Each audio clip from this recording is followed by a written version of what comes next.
দেব।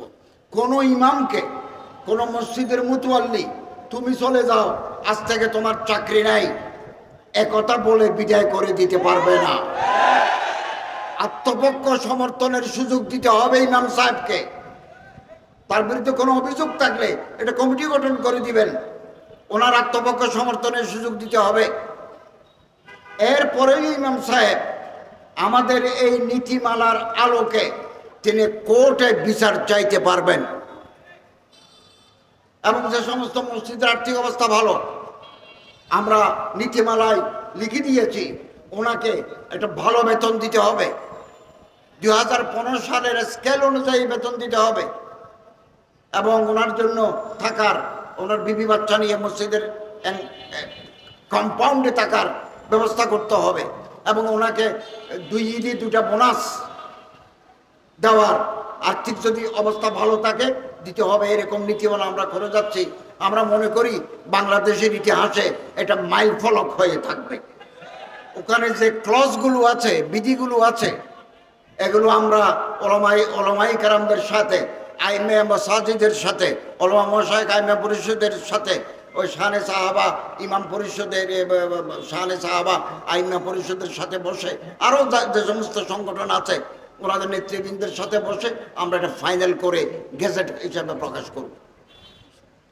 Good governance যদি না থাকে, সুশাসন যদি না থাকে, দেশে প্রশাসনিক রাজনৈতিক অনিশ্চয়তা দেখা দেয়।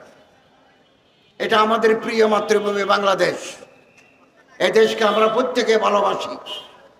এই দেশে আগামী দিনে নতুন কোন ফেসিবাদ যেন মাথাচাড়া দিয়ে উঠতে না পারে, আমাদেরকে সতর্ক থাকতে হবে। 1 বছর পার হয়ে গেল অন্তর্বর্তীকালীন সরকারের সদস্য হিসাবে আমরা রাত দিন পরিশ্রম করেছি।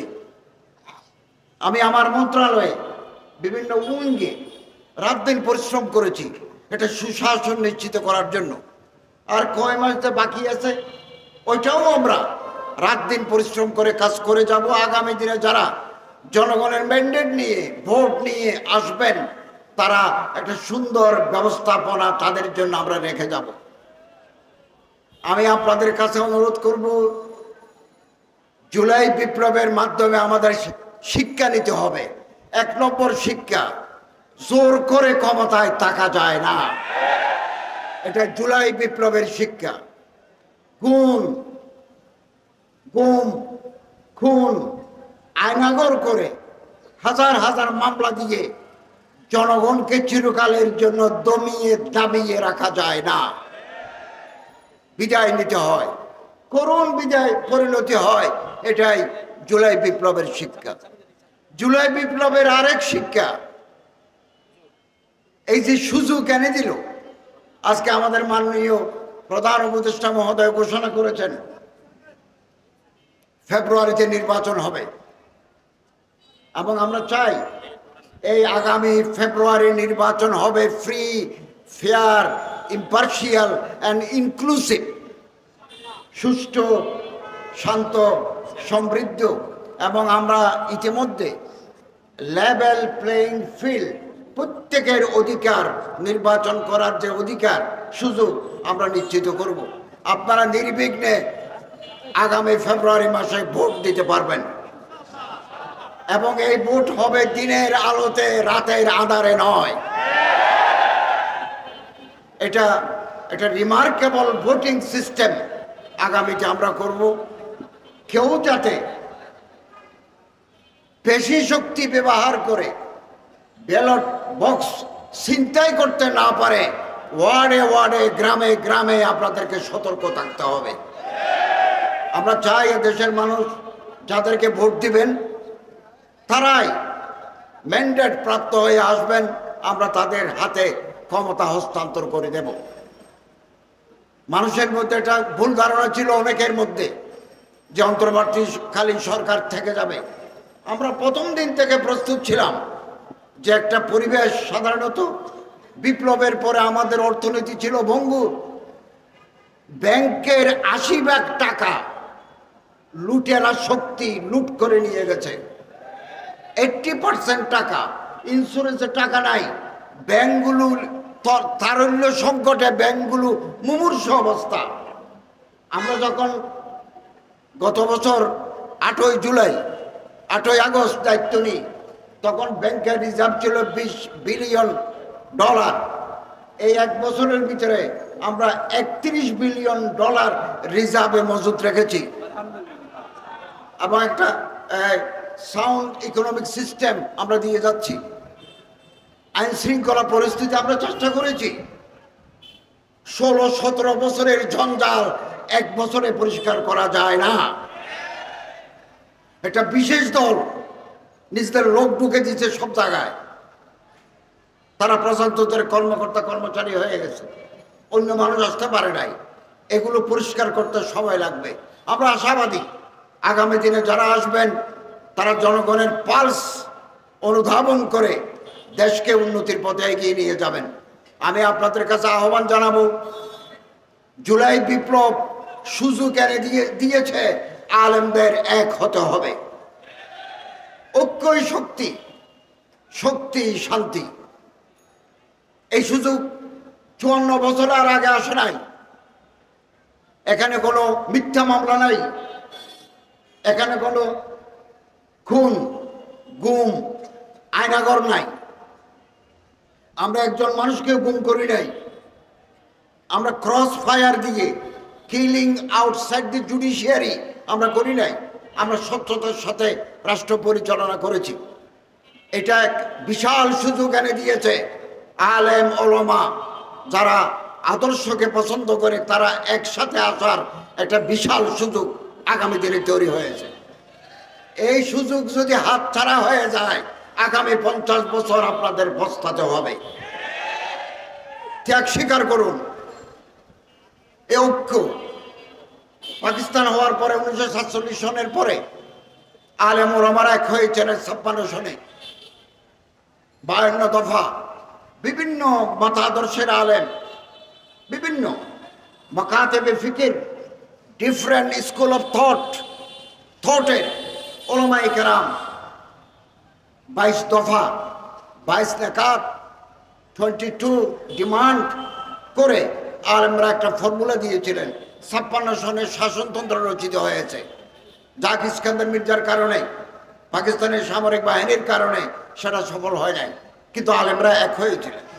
এখনো ভারতের যখন কোনো বিপদ আসে সব শ্রেণীর আলেম এক প্ল্যাটফর্মে আসে। এক যেহেতু কনফারেন্স হয়, দেওবনে হয়, হায়দ্রাবাদে হয়, রামপুরায় হয়, সব জায়গায় হয়। বাংলাদেশের আলেমদেরকে শিক্ষা নিতে হবে। একলা চলো নীতি আমাদের, আমরা কাঙ্ক্ষিত পথে কাঙ্ক্ষিত মঞ্জিলে পৌঁছতে পারবো না। ঐক্যবদ্ধ শক্তি নিয়ে আমাদের পৌঁছতে হবে। বাংলাদেশে আগামী দিনে আলেমরা যদি এক হতে পারেন, আমরা যারা হাম ফিকির, হাম মকসদ, হাম মশরফ, হাম দিল, হাম খেয়াল, একই চিন্তা চেতনার মানুষরা যদি আমরা এক জায়গায় মিলিত হতে পারি, নতুন প্রবাদ সূচিত হবে, নতুন ইতিহাস রচিত হবে আগামী দিনে। আপনি কল্পনা করতে পারবেন না। আসুন এর জন্য আমরা প্রস্তুতি নিই। আমি আলহামদুলিল্লাহ আমার মন্ত্রণালয়ের অধীনে গেল বছর আমরা একটা নির্বিঘ্ন, স্বচ্ছন্দ, কনভেনিয়েন্ট একটা হজ জাতিকে উপহার দিয়েছি। 8,20,00,000 টাকা হাজিদেরকে ফেরত দিয়েছি এবং আমাদের মন্ত্রণালয়ের চৌকস টিম মসজিদ নীতিমালা, মসজিদ পরিচালনা নীতিমালা, এটা 2006 সালে ছিল। আরেকটা আমরা কাজ শুরু করেছি, প্রায় শেষ পর্যায়ে। আমরা বড় বড় আলেম, ইমাম, বিভিন্ন সংগঠনের নেতৃবৃন্দকে ডাকবো, তাদের সাথে মত বিনিময় করে আমরা একটা গ্যাজেট তৈরি করে দেব।